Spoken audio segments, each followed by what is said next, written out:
अस्सलाम वालेकुम Nadreen, programme दूसरा रुख में खुशामदीद। मैं हूं आपका मेज़बान नादिर गुरामानी। नादरीन, कल ऐवान में बजट पेश करने के बाद आज पोस्ट बजट जो ब्रीफिंग है वो हुकूमत की जानिब से दी गई और हुकूमत से जहां पर बजट के हवाले से सवालात हुए वहीं आवाम को रिलीफ देने के हवाले से और ख़ास तौर पर ज़राअत के हवाले से जो सवालात हैं वो भी उठाए गए। और इसी के साथ साथ आज भी हमें जो चेयरमैन सेनेट और स्पीकर कौमी असम्बली की तनख्वाहों में 6 गुना इजाफा किया गया, उस हवाले से भी आज की ब्रीफिंग में हमें सवालात उठते हुए नज़र आए। अब इसी के साथ साथ आज हुकूमत ने यह भी वाज़ेह किया है कि अगर टैक्स के हवाले से कानून साजी ना हुई तो फिर हुकूमत को मिनी बजट जो है वो भी लाना पड़ेगा।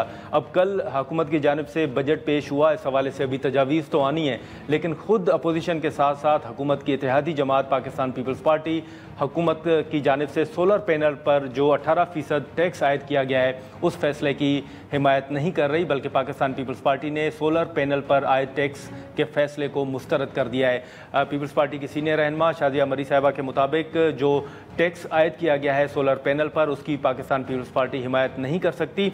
अब इस हवाले से तजावीज़ तो आनी है, लेकिन अब अपोजिशन के साथ साथ अगर हम बात करें जहां पर उन्होंने किसान का जिक्र किया या गरीब आवाम को रिलीफ देने के हवाले से जिक्र किया, वहां पर अब देखना यह भी होगा कि जो सूबों की जानिब से बजट पेश होना है वो सूबे जो तनकीद कर रहे हैं, ख़ास तौर पर खैबर पख्तूनख्वा की जानिब से जो तनकीद हो रही है वो बजट में क्या क्या नुकात जो हैं वो शामिल करते हैं और जो सैलरीड क्लास हैं, ख़ास तौर पर जो मुलाजमीन हैं उनकी तनख्वाह में किस हद तक इजाफे का इम्कान है। इन इशूज़ पर हम गुफ्तगू करते हैं। मुज़म्मिल असलम साहब हमारे साथ मौजूद हैं। सर, बहुत शुक्र निकालने का। अब हमने आज भी जो पाकिस्तान तहरीक इंसाफ की जानिब से प्रेस कॉन्फ्रेंस हुई उसमें हमने आपके तहफ़्फ़ुज़ात सुने, पार्टी के आपके तहफ़्फ़ुज़ात सुने, लेकिन अब जो तनकीद हुकूमत के ऊपर हो रही है तो वहीं पर फिर खैबर पख्तूनख्वा की भी बात हो रही है कि आप जब बजट पेश करने जा रहे हैं तो आपके मुताबिक क्या मुख्तलिफ होगा, कौन से नुकात आप शामिल करने जा रहे हैं जो वफाकी हुकूमत ने नहीं किए या आप समझते हैं कि वो होने चाहिए? तो खैबर पख्तूनख्वा का जो बजट होगा वो कितना मुख्तलिफ होगा? देखिए, सबसे पहले तो अगर आप खैबर पख्तूनख्वा के कॉन्टेक्स्ट में बात करेंगे जी, तो हमारे कॉन्टेक्स्ट में तो एक ही चीज़ आती है, वो आती है कि जो ज़ब्त इलाके मर्ज एरिया जी, उसको जो है उसके आबादी के तनासुब के हिसाब से बजट नहीं दिया जाता, तो वो उसका बजट दिया जाए और उनकी जो तरक्याती अखराजात पे जो कमिटमेंट है वो पूरा किया जाए। ये हमारी एक रिक्वायरमेंट थी। दूसरा, जो हुकूमत का 1000 अरब रुपए का जो तरक्याती बजट है उसमें जो है खैबर पख्तूनख्वा को सबसे नीचे रखा गया और सिर्फ जो है 55 करोड़ पे दिए गए। बलूचिस्तान को 120 अरब रुपए दिए गए। अगर बलूचिस्तान में दहशतगर्दी है तो खैबर पख्तूनख्वा में भी कोई मतलब ऐसा कोई खास अमन नहीं है, तो उसको जो है बिल्कुल इग्नोर किया गया। लेकिन अगर आप बजट की बात करें तो बजट में माजरत के साथ जो है हुकूमत ने सिर्फ जो है अपनी परेशानियों को और अपनी नाअहलियों को जो है एड्रेस किया है, उसको कवर किया, एड्रेस नहीं बोलूँगा, उसको कवर किया और उसमें मुसलसल आवाम से जो है कुर्बानी ली गई। ये इस हुकूमत को 3 साल हो चुके हैं जब से आई हुई है।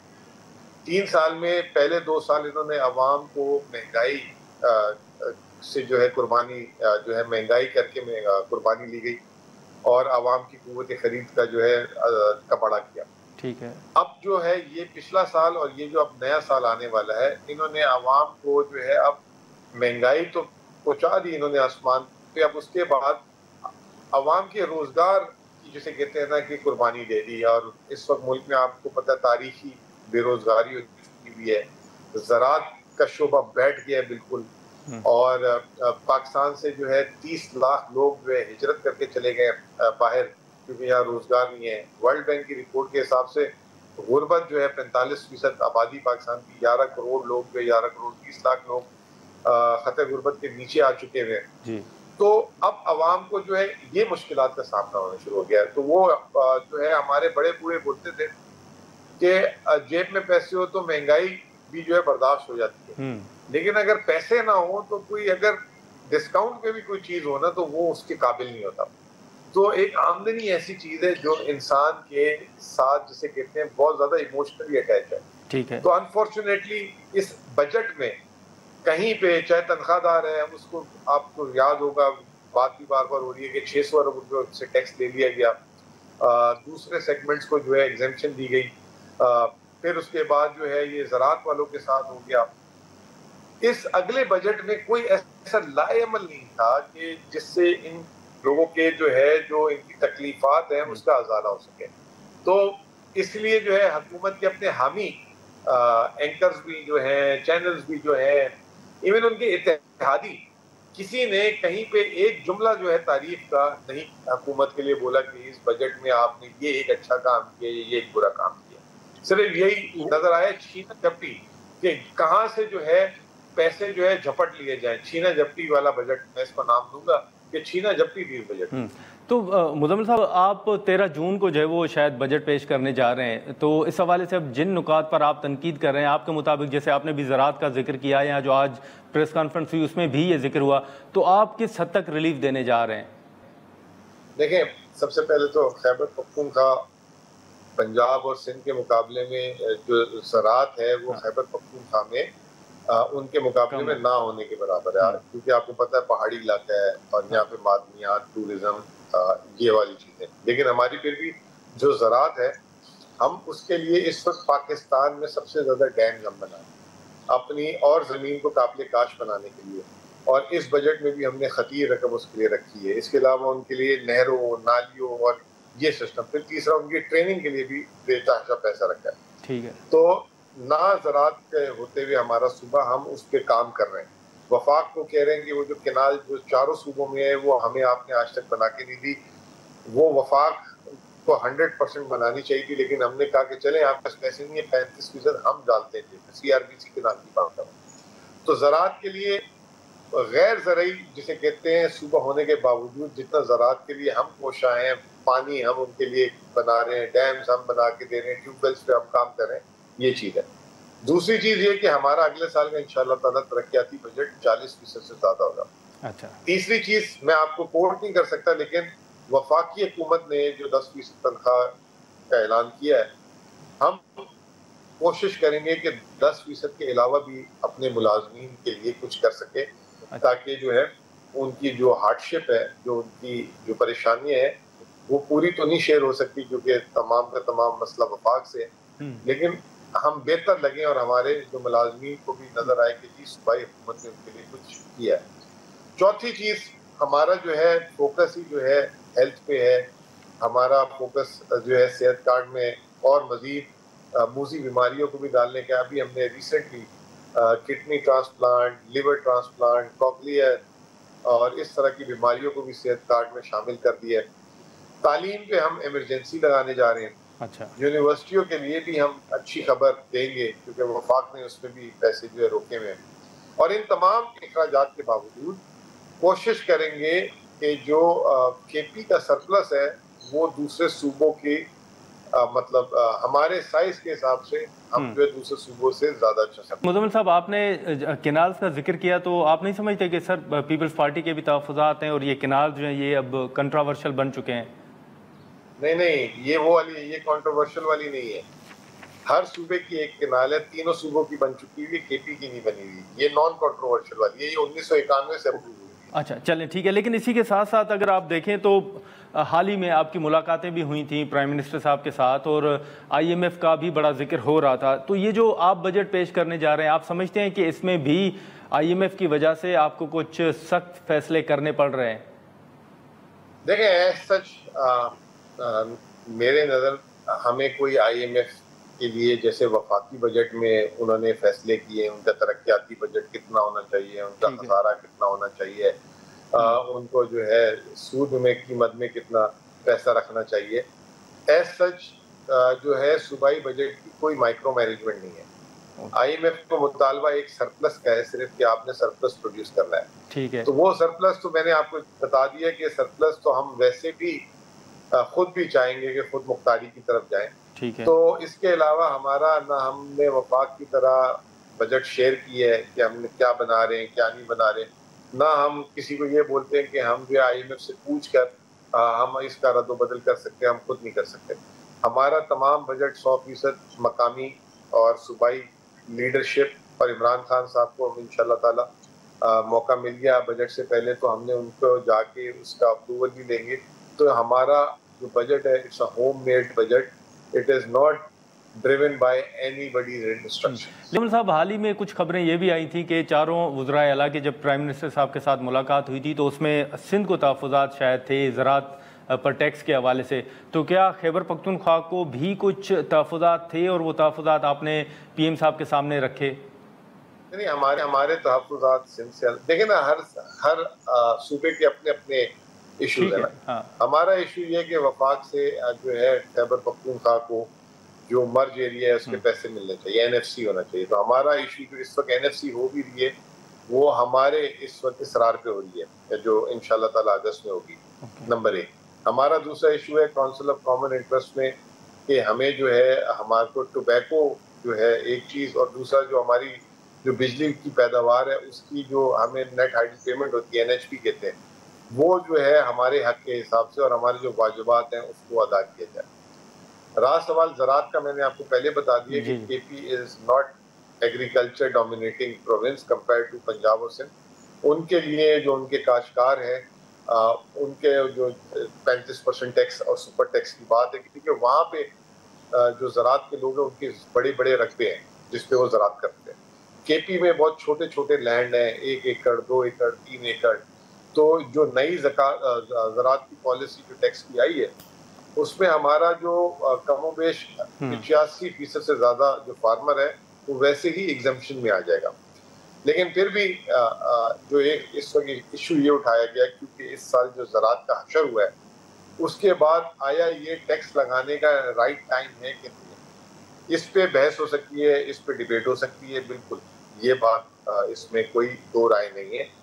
और क्योंकि पाकिस्तान को अपना फूड सिक्योरिटी को सिक्योर करना भी। मुज़म्मिल साहब, अब जो एनएफसी के हवाले से हाल ही में पीएम साहब ने ऐलान किया था कि वो कमेटी तश्कील दे रहे हैं, एक तो आप उससे मुतमईन हैं, दूसरा ये जो एनएफसी के हवाले से आप मीटिंग का जिक्र कर रहे हैं कि अगस्त में होगी, वो तारीख हतमी है? देखिए, हतमी तो जब लेक्चर निकलेगा तो होगा। अब नेशनल इकोनॉमिक काउंसिल के फोरम में और जिरगा हुआ था इधर पिछले हफ्ते, उसमें दोनों जगह प्राइम मिनिस्टर ने ऐलान भी किया। तो बाकी तो नोटिफिकेशन की और कागज पे जब आ जाएगा तो इंशाल्लाह हो जाएगा। लेकिन इसमें मसला ये है कि एनएफसी में भी सारों का कंसेंसस होना जरूरी है। अगर एक सूबा भी बात कहता है कि नहीं, वो एग्री नहीं करता, तो वो बात आगे नहीं बढ़ेगी। बिल्कुल।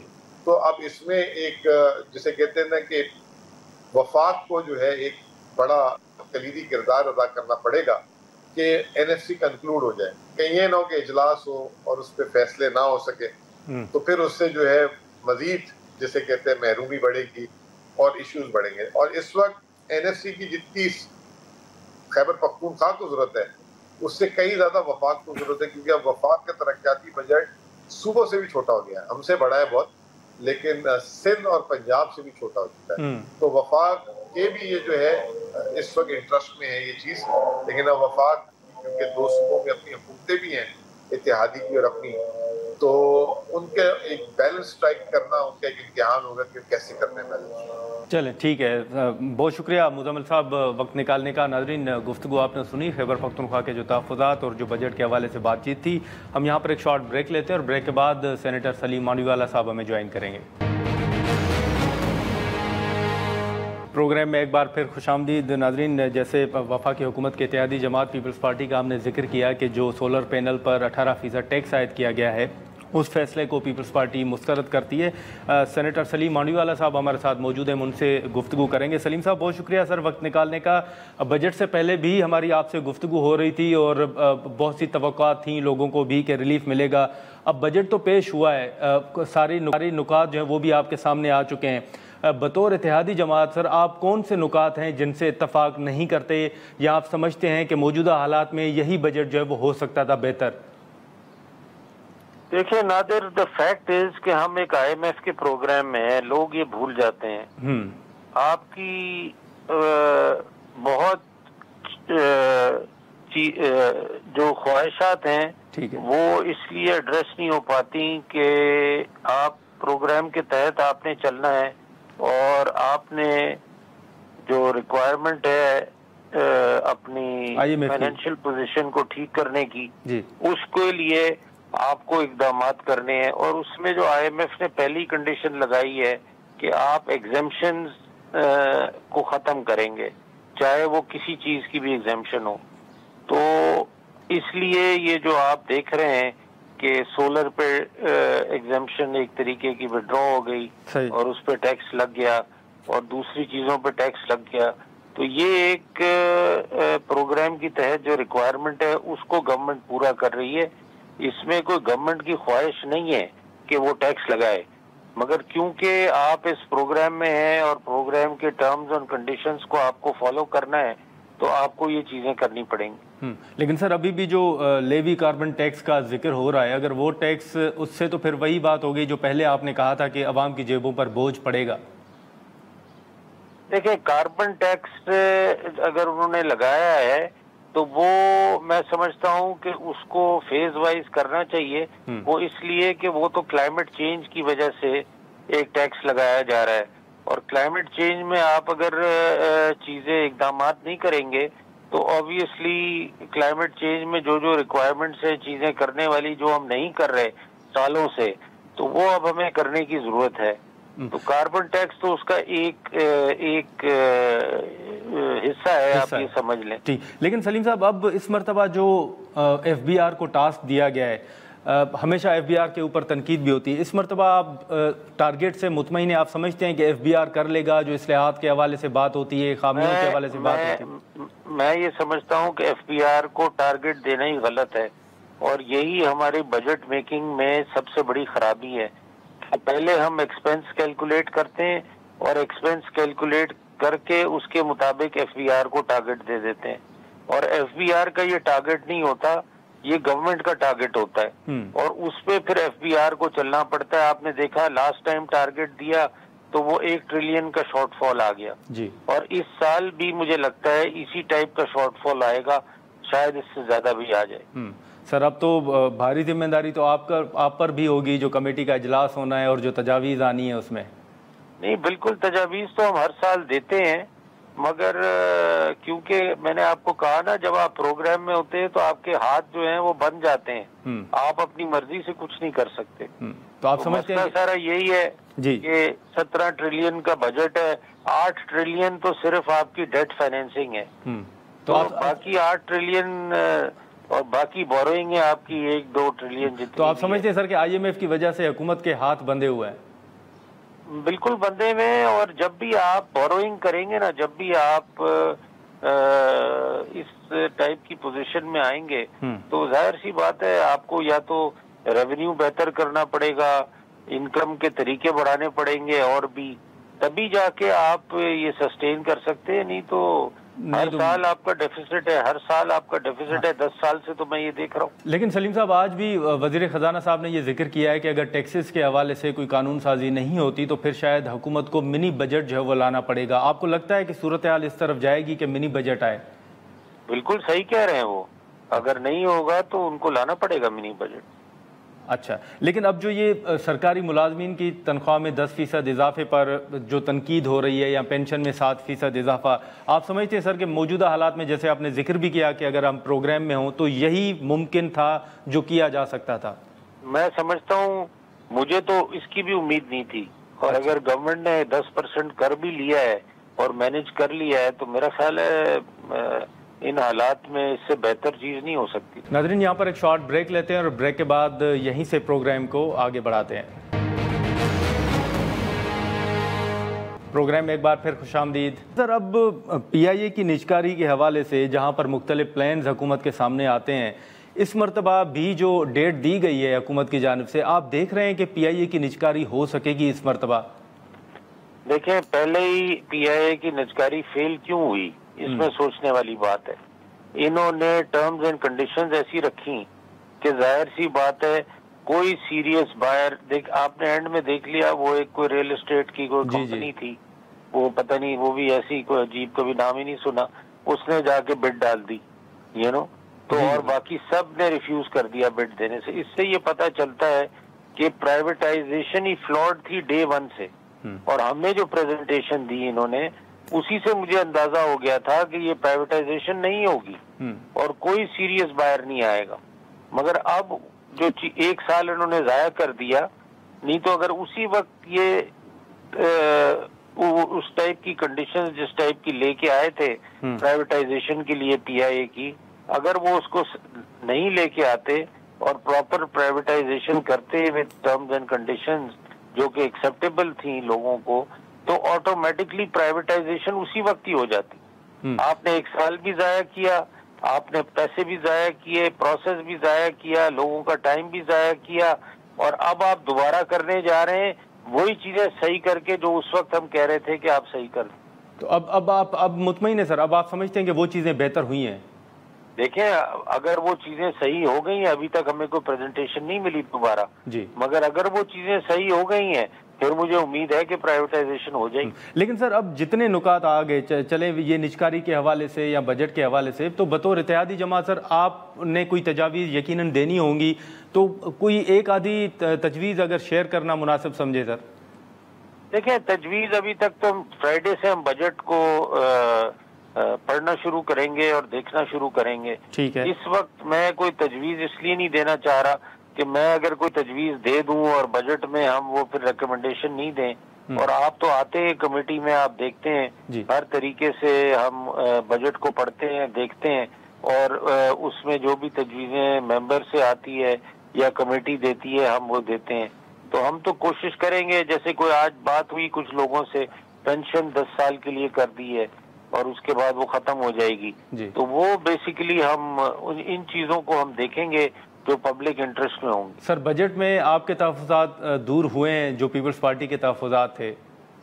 देखिए, हमारे तो तहफ़्फ़ुज़ात ये थे कि हमारी तो कोशिश ये थी कि लोगों को बेनिफिट दिया जाए, लोगों को सब्सिडी भी इस तरह दी जाए कि वो लोगों तक पहुंचे। ठीक है। मगर अगर वो नहीं है तो अब उसकी जो भी रीजंस हैं वो गवर्नमेंट को पता है कि वो क्यों नहीं दे सके या क्या नहीं दे सके, क्या वजूहात थी, तो वो देखना पड़ेगा बजट में क्या निकलता है, कैसे क्या गवर्नमेंट की मजबूरियां थी वो भी आके बताएंगे। सलीम साहब, इस वक्त जो बजट पेश हुआ है, बजट पेश होने से पहले ही एक मामले पर बड़ी तनकीद हो रही है और वो मामला चेयरमैन सेनेट और स्पीकर कौमी असम्बली की तनख्वाह में 6 गुना इजाफा है। सर आप इस फैसले से इत्तफाक करते हैं?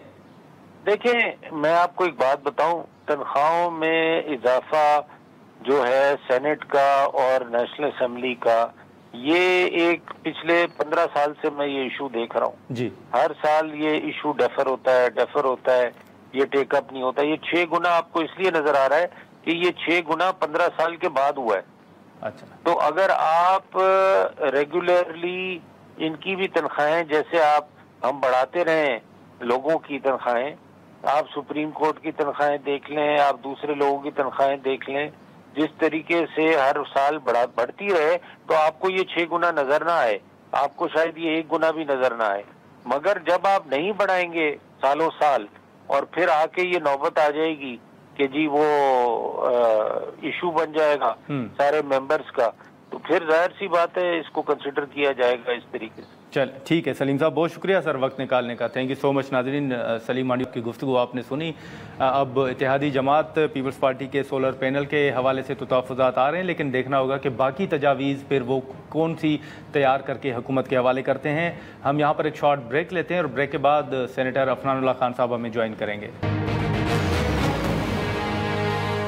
प्रोग्राम में एक बार फिर खुशामदीद। नाज़रीन, मुज़म्मिल असलम साहब और सेनेटर सलीम मांडीवाला साहब की गुफ्तगू आपने सुनी। अब जो हुकूमत के ऊपर ये बजट के मामलात के बाद ख़ास तौर पर अपोजिशन की जानिब से जो तनकीद हो रही है, इसी इशू पर हम गुफ्तगू करेंगे। सेनेटर अफनानुल्लाह खान साहब हमारे साथ मौजूद हैं। अफनान साहब, बहुत शुक्रिया सर वक्त निकालने का। अब हुकूमत जहाँ पर मुआशी चैलेंजेस का जिक्र कर रही थी, लेकिन ऐसी सूरत हाल में कल जो बजट ऐवान में पेश हुआ उसके बाद आज यकीनन खबरें आपकी नज़र से गुजरी होंगी कि अपोजिशन की जानिब से मुसलसल तनकीद की जा रही है। आपके नज़दीक आप मुतमईन हैं कि बजट जो है वो अवाम दोस्त है? जैसे हमेशा कहा जाता है कि ये तो अशराफिया का बजट है, गरीब अवाम के लिए कुछ नहीं है। आप मुतमईन हैं सर? जी, बिस्मिल्लाह रहमान रहीम। देखिए, बात ये है कि ये बजट जो है ये अभी हमने एक बजट प्रेजेंट किया है और हम ओपन है इन आइडियाज़ के ऊपर कि अगर कोई अपनी कोई तजवीज़ देना चाहता है, अपोजिशन में कोई तजवीज़ देना चाहता है, हुकूमत में कोई तजवीज़ देना चाहता है, मैं अपनी कुछ तजवीज़ खुद जमा करा रहा हूँ, कोई भी अपनी जो है वो तजवीज़ दे सकता है, वो दे दे। अब मिसाल के तौर पे मैं आपको एक मिसाल दे देता हूँ कि मैं ये समझता हूँ कि हायर एजुकेशन का जो बजट है वो 45 अरब से ज़्यादा होना चाहिए, मैं इसकी एक तजवीज़ जमा करा दूँगा अभी बजट के अंदर। तो इसी तरह बाकी जो मामला हैं वो भी डिस्कस हो जाएंगे। इस कमेटी मीटिंग्स हैं जो रेलेवेंट फोरम्स हैं, वहाँ पे जाके ये बात करें, और वहाँ पे हम तो चाहते हैं कि कोई इसके ऊपर क्रिटिसिज्म करके हमें बताए कि अगर कहीं बेहतरी हो सकती है तो हम लाने के लिए तैयार हैं। नहीं, लेकिन अफनान साहब हमेशा सर वैसे रिवायत तो यही रहती है ना कि अपोजिशन का बहुत कम हो के कोई तजावीज़ जो है वो अडॉप्ट की जाती हैं। नहीं देखिए, अगर कोई तजवीज़ जो है अगर कोई तजवीज़ अच्छी तजवीज़ होगी तो उसको ज़रूर जो है वो उसको सुना जाएगा और उसके ऊपर एक डिबेट हो सकती है, और उसके लिए जो रेलेवेंट फोरम है वो सेनेट की फाइनेंस कमेटी है, नेशनल असेंबली की फाइनेंस कमेटीज़ है, या प्लानिंग की कमेटी है, दोनों जगहों पे जहाँ पे जो है ये सारी डिस्कशन होगी। तो उधर जो है ये डिस्कस कर लें, जो भी अगर इनके पास कोई है आइडियाज़, तो हम जो है वो बिल्कुल सुनने के लिए तैयार हैं। और देखिए बात ये है कि ये एक मुश्किल बजट है, हम इकोनॉमिकली एक बहुत बड़े क्वागमायर से निकल के बाहर आ रहे हैं। हम कोशिश कर रहे हैं कि हम आवाम को डिलीवर करके दें। उसके अंदर अच्छी चीज़ें भी हैं, मतलब हमारे रेमिटेंसेस जो हैं वो रिकॉर्ड ऊपर गए हैं, हमारी एक्सपोर्ट्स अच्छी हुई हैं, हमारा जो है वो जीडीपी का साइज़ जो है वो ग्रो करके $411 बिलियन पे पहुंच गया है। हमारी पाकिस्तान स्टॉक एक्सचेंज जो है आज 1,24,000 का जो मार्कर है वो क्रॉस कर गई है। हम लोग इंशाल्लाह प्राइवेटाइजेशन की तरफ जा रहे हैं पीआईए की और एंटिटीज़ की। लिटरेसी रेट ऊपर चला गया है, 74.1% पे चला गया है। तो ये तमाम चीज़ें हैं। करंट अकाउंट सरप्लस रहा है हमारे पास इस साल के में तकरीबन $1.9 बिलियन का। तो ये तमाम चीज़ें जो है अच्छी हैं, और मेरा ये ख्याल है कि उनको सराहना चाहिए। लेकिन अफनान साहब, सर एक चीज़ तो आपके सामने ये भी जो सोलर पैनल के हवाले से है कि गरीब आवाम जहाँ पर भारी बिल हाल ही में आ रहे थे, तो इन चीज़ों से बचने के लिए वो सोलर पैनल की तरफ ज़्यादा वो जा रहे थे। अब अगर सोलर पैनल पर भी टैक्स आयद किया जाएगा, जिसको पीपल्स पार्टी भी मुस्तरद कर चुकी है, तो आप समझते हैं कि ये फैसला दुरुस्त है या हुकूमत के ऊपर तनकीद में इजाफा होगा? देखिए बात ये है कि इसका जवाब ये है कि जो लोकल आपकी इंडस्ट्री अब लग चुकी है, जो सोलर पैनल लोकली प्रोड्यूस कर सकती है, और उनकी अच्छी खासी कैपेसिटी है टू प्रोड्यूस सोलर पैनल्स। तो अगर हम बाहर की इंपोर्ट पे टैक्स लगाएंगे तो जो लोकल हमारा जो इन्वेस्टर है उसको फैसिलिटेट करेंगे, जो नौकरियां भी प्रोड्यूस करेगा, जो टैक्स के अंदर उसकी कंट्रीब्यूशन भी होगी, जो ओवरऑल एक मुल्क की मैशत के लिए अच्छा होगा। इसलिए ये किया गया है। ये दलील इसके पीछे ये है कि, और जो प्राइस है वो ज़ाहिर है आपकी इंपोर्टेड के ऊपर तो ऊपर जाएगी जी, लेकिन जो लोकली प्रोड्यूस्ड है वो तो सस्ता हो जाएगा। तो जिसने लोकल प्रोडक्शन वाला लेना है वो उधर से ले ले। ठीक है, लेकिन अफनान साहब क्या हम ये भी कह सकते हैं कि आईएमएफ की वजह से भी कुछ सख्त फैसले हुकूमत को करने पड़े हैं बजट में? वो सैलरीज़ में 10% से ज़्यादा इजाफे की बात हो या पेंशन में इजाफे की बात हो, तो आप समझते हैं कि बजट बेहतर हो सकता था, लेकिन मौशी हालात और जो आईएमएफ की शराइत थी उसकी वजह से कुछ जो है वो बोझ सामने ज़रूर आया है? देखिए बात यह है कि मिनासल कौम में ये बात समझनी पड़ेगी कि जब भी आपको कोई फॉरेन मॉनेटरी फंड पैसे देगा, जिस तरह का आईएमएफ है, शॉर्ट टर्म लोन देगा आपको, तो फिर वो अपनी शराइत मनवाएगा जी। तो हमें अगर इस चुंगल से बाहर निकलना है आईएमएफ के, तो उसका तरीका यही है कि हम अपने मैक्रो इकोनॉमिक इंडिकेटर्स को जो है वो कंट्रोल करें। अपने फॉरेन एक्सचेंज रिजर्व अगर हम 1 साल की इंपोर्ट के बराबर ले जाएं तो हमें ज़रूरत नहीं पड़ेगी आईएमएफ की। हम अगर ऊपर नीचे भी होंगे हालात तो हम मैनेज कर लेंगे।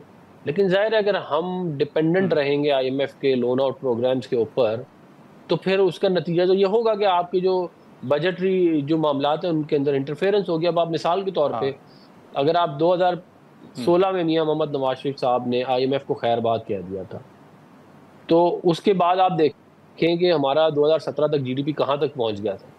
हम दुनिया की 24वीं बड़ी इकॉनमी बन गए थे, आज हम 40वीं बड़ी इकॉनमी है दुनिया की। तो हमें बड़ा फ़ायदा हुआ उस चीज़ का, लेकिन बदकिस्मती से वो जो तब्दीली लाई गई, उस तब्दीली के चक्कर में जो है वो मुल्क की इकॉनमी की जो तबाही हुई, वो आज 10 साल होने को हैं, हम उधर से रिकवर आज अभी तक नहीं कर पाए। हम अब थोड़ी सी हमारी जीडीपी जो है वो ग्रो करनी शुरू हुई है, वरना आप 2017 का जीडीपी उठा के देख लें, उस वक्त से ये जो पॉलिटिकल केओस हुआ उसका हमें प्राइस पे करनी पड़ी है। लेकिन ये है कि अभी हमने एक आईएमएफ प्रोग्राम ले लिया है, हम उसको एक स्टेबिलिटी मुल्क में आ गई है, और हम ये चाहते हैं कि हम ये आखिरी आईएमएफ प्रोग्राम हो, और उसके लिए जो है वो हमें अपने जो है फिस्कल डिसिप्लिन लेके आना पड़ेगा, और वो हम उस पर काम कर रहे हैं। लेकिन अफरान साहब, अब इस वक्त जो अपोजिशन की जानिब से प्रेस कॉन्फ्रेंसेस हुई, जो उनका मौक़िफ़ सामने आ रहा है, अब ऐवान के अंदर कल भी आपने देखा कि एहतजाज भी हुआ।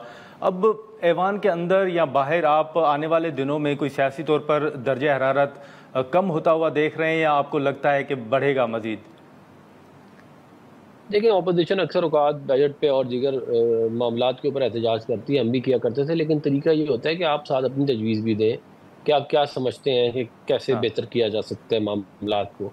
लेकिन बदकिस्मती से यहाँ पे तजवीज़ कम दी जाती हैं और डेस्क ज़्यादा बजाए जाते हैं, जो कि अच्छी बात नहीं है। अगर अपोजिशन ये समझती है कि बेहतरी लाई जा सकती है कहीं कुछ मामलात की, तो फिर हम बिल्कुल उसको देखने के लिए तैयार हैं। मैंने आपको पहले भी कहा, उसके लिए रेलेवेंट जो है वो टूल्स और फोरम्स मौजूद हैं, उधर जाके बात की जा सकती है। लेकिन अफरान साहब, अब ये भी तो है ना कि जो सियासी इस्तेकाम के हवाले से लेकिन जो सियासी इस्तेकाम के हवाले से बातें हो रही थी, अब इस ईद से कबल भी PTI ने ऐलान किया था कि अब हुकूमत के खिलाफ तहरीक चलेगी और मुल्क गिर होगी। अब ऐसी सूरत हाल में कि जहाँ पर एक तरफ हुकूमत मुख्तलिफ चैलेंजेस का जिक्र भी कर रही है और दूसरी तरफ फिर मुल्क गिर तहरीक अगर शुरू होती है, आप समझते हैं कि हुकूमत के ऊपर सियासी तौर पर भी और मुआशी तौर पर भी यकीनन दबाव बढ़ेगा? देखिए, तहरीक जो है वो इन्होंने पहले भी चलाई है, आपको पता ही है। 2014 से ये तमाशे चल रहे हैं इस मुल्क में। हम आ रहे हैं, जा रहे हैं, हकीकी मार्च, हकीकी आज़ादी जो है वो आखिरी दफ़ा है, फाइनल कॉल, मतलब ये सारे ड्रामे आपके सामने, हमारे सामने हो चुके हैं। अब तो अल्लाह ताला की मेहरबानी से पॉपुलैरिटी भी इनके पास नहीं रही, जिसको ये बड़ा क्लेम किया करते थे कि हम बड़े पॉपुलर हैं। अब तो ऑपरेशन बंजानुर मरसूस के बाद जो है वो तो हुकूमत की पॉपुलैरिटी और बढ़ गई है अवाम में। तो मैं नहीं समझता कि जिस किस्म का ये आउटकम चाहते हैं अपने एहतजाज से निकालना, वो उनको मिल पाएगा। तो ये करना अगर चाहते हैं तो ज़रूर करें। पहले भी ये कहते थे कि हम सर पे कफन बांध के आएंगे और ये कर देंगे, वो कर देंगे, मगर आपके सामने उसका नतीजा जो है वो क्या निकला। जो नतीजा पहले निकले वही दोबारा निकलेंगे, इनके हाथ कुछ नहीं आएगा। लेकिन हाँ, लेकिन आज वो बैरिस्टर गौर साहब कह रहे थे कि खान साहब की जल्द रिहाई जो है वो हो जाएगी। आप देख रहे हैं कि कोई ऐसा माहौल बनता हुआ सियासी तौर पर? नहीं, देखिए, मुझे तो इस तरह का कोई माहौल बनता हुआ नज़र नहीं आ रहा। इनके लीडरान इसलिए बार बार करते हैं क्योंकि अपनी ये जो कॉन्स्टिट्यूंसी है उसको प्ले करते हैं, they play to the gallery. और उसके अंदर बेसिकली वो ये चाहते हैं कि ज़ाहिर है अपने लोगों को मोटिवेट करना और उनको यकीन दिलाना कि हो जाएगा। लेकिन आपको पता है कि बहुत सारे लोगों ने भी ये भी बोला कि ईद से पहले आ जाएंगे, लेकिन मैं नहीं समझता कि कोई इस तरह का माहौल बनता हुआ नज़र आ रहा है। अगर उनका कोई केसेस वगैरह में कहीं उनको रिलीफ मिल सका तो वो अलहदा बात है, वो तो कोर्ट्स ही दे सकती हैं। लेकिन मैं नहीं समझता कि जब आपके पास ऊपर 190 मिलियन पाउंड वाला केस हो और ओपन एंड शट करप्शन का केस हो, जिसमें कोई वो ही ना हो, कोई किसी किस्म का इबाहम ही ना हो, खुद मान चुके हो, उसके बाद आपके पास कोई जवाब बचता नहीं है कि आप कहें कि जी हमें बाहर निकालो। नहीं, लेकिन आप समझते हैं कि अभी भी बात करने का कोई वक्त है या इंगेज किया जा सकता है, PTI को भी बैठा जा सकता है साथ? देखिए, इन्होंने जो भी ये जो रिसेंट जंग हुई है हमारी हिंदुस्तान के साथ, उसमें जो इनका जो चेहरा निकल के अवाम के सामने आया है, पूरी कौम के सामने, उसके बाद आप मुझे बता दें कि क्या गुंजाइश बनती है कि इनको दोबारा से इंगेज किया जाए कि जब मुश्किल तरीन वक्त था। वो तो PTI कह रही है कि हम तो रियासत के साथ खड़े रहे, मुल्क के साथ खड़े रहे। हम वो कैसे तो खड़े रहे? तो कैसे खड़े रहे? इनकी ट्वीट, क्या ये समझते हैं कि कौम पागल है? इनकी जो ट्वीट्स आती थी वो किसी ने नहीं पढ़ी? क्या ये नहीं कहते थे कि इमरान खान बाहर आएगा तो हम जंग जीतेंगे? क्या ये नहीं कहते थे कि जी ये तो हमारी जंग ही नहीं है, ये तो खुद लड़ ले वहाँ पे?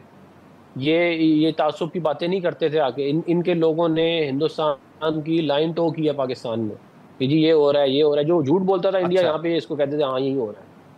तो और इनके एक नहीं, PTI ने हिंदुस्तान की लाइन टो की है अफनान साहब, की है बिल्कुल। आप कासिम सूरी का, शहबाज गिल का, गरताज गुल का, इन सबके अकाउंट उठा के देख ले जाके उन डेट से क्या कर रहे थे ये लोग।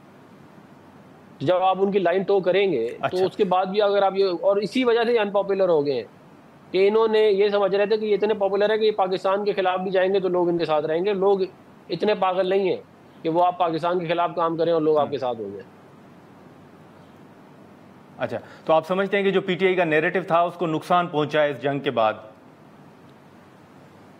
PTI के नैरेटिव ने PTI की अपनी पॉपुलैरिटी को तबाह बर्बाद करके रख दिया है और अब वो उसको बची कुची जो उनकी थोड़ी बहुत है, उस जो उनके कुछ है, वो उनको ये दोबारा से मोटिवेट करके मोबिलाइज करना चाह रहे हैं, लेकिन ये नाकाम होंगे। अच्छा अफनान साहब, सर एक आखिरी सवाल होगा, जिस हाउस के आप भी रुकन हैं, आप देख रहे हैं कि गुज़िश्ता कई रोज़ से चेयरमैन सेनेट और स्पीकर कौमी असम्बली की तनख्वाह में इजाफे का मामला जो है वो ज़ेर बहस है, सोशल मीडिया पर भी, मेन स्ट्रीम मीडिया पर भी। आप समझते हैं कि ये एक बिल, आपको याद होगा कि पहले भी ऐवान में पेश हुआ था जिसकी जरदारी साहब ने मुखालफत की थी और ये बिल फिर मंजूर नहीं हो सका था, ये 6 गुना इजाफा आप समझते हैं कि दुरुस्त फैसला है, और या आप समझते हैं कि चेयरमैन सेनेट और स्पीकर को खुद इनकार कर देना चाहिए इजाफी सैलरी लेने से? देखिए, मैं ये समझता हूँ कि अगर आप लोगों को अच्छी सैलरीज नहीं देंगे तो फिर आप अच्छे टैलेंट को अट्रैक्ट नहीं कर सकते।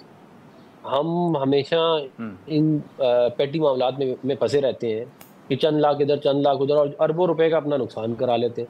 क्योंकि अगर आपके पास अच्छी ह्यूमन रिसोर्स नहीं होगी क्वालिटी की, तो उसका नतीजा ये होगा कि आपका मुल्क अच्छी तरह गवर्न नहीं होगा। आपका मुल्क अच्छी तरह गवर्न नहीं होगा तो उसका इम्पैक्ट पूरे मुल्क के ऊपर आएगा, और उसकी मुल्क की इकॉनमी पे आएगा, उसकी डिप्लोमेसी पे आएगा, उसके सिविल इंफ्रास्ट्रक्चर पे आएगा। तो मेरे ख्याल है कि ये इतनी छोटी चीज़ों के ऊपर जो है वो नहीं करना चाहिए। अगर आप हमारी सैलरी कंपेयर कर लें बाकी पार्लियामेंटेरियंस के साथ दुनिया में, तो आपको पता चलेगा कि हमारे पास, हमें तो कुछ बहुत एक, मतलब कि मैं ये नहीं कह रहा कुछ नहीं, लेकिन हम तो बहुत लोअर एंड के ऊपर है उसके ऊपर। हम ठीक है, मुल्क की बहुत अच्छा हालात नहीं है, लेकिन ये मेरा ख्याल है कि ये कुछ इतना इंपॉर्टेंट बात ही नहीं है। इसके ऊपर इतना जितना उछाला जाता है इतनी इंपॉर्टेंट है नहीं है। चलें ठीक है अफनान साहब, बहुत शुक्रिया सर वक्त निकालने का। नाज़रीन, अफनानुल्लाह खान साहब की गुफ्तगू आपने सुनी। अब जो सूबाई हुकूमतों ने बजट पेश करना है, और पीपल्स पार्टी का जैसे हमने जिक्र किया कि उन्होंने सोलर पैनल पर जो टैक्स आयद करने के हवाले से फ़ैसला है उसको भी मुस्तरद कर दिया है, तो आने वाले दिनों में जो तजावीज़ आएंगी वो अपोजिशन की जानिब से या इत्तेहादी जमातों की जानिब से, वो क्या है और कौन सी तजावीज़ हुकूमत वो मंजूर करती है, वो देखना होगा। आज के प्रोग्राम में इतना ही, इजाज़त दीजिए, अल्लाह हाफ़िज़।